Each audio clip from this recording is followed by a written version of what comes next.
जानिए समुद्र मंथन की कथा। देवताओं और असुरों के बीच हुआ था समुद्र मंथन।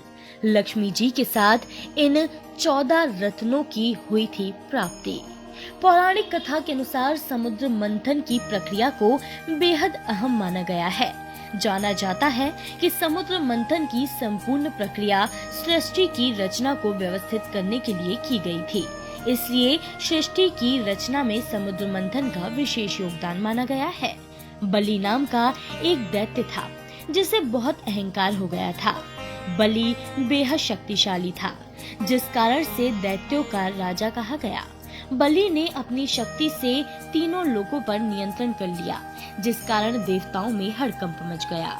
इस समय देवराज इंद्र दुर्वासा ऋषि के श्राप के कारण कष्ट भोग रहे थे।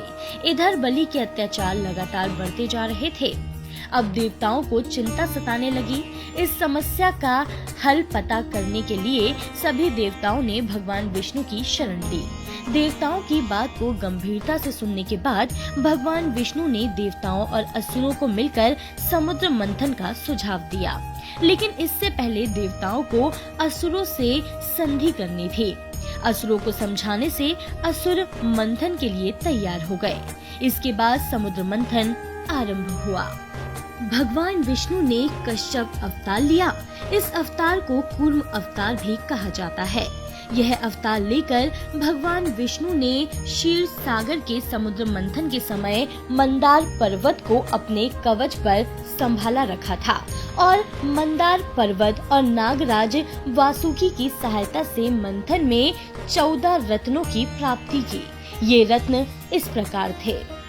समुद्र मंथन से प्राप्त 14 रत्न: विष घोड़ा, ऐरावत हाथी, कौस्तुभ मणि, कामधेनु गाय, पारिजात पुष्प, लक्ष्मी जी, अप्सरा रंभा, कल्प तरु वृक्ष, वारुणी देवी, पांचजन्य शंख, चंद्रमा, भगवान धन्वंतरी और अमृत।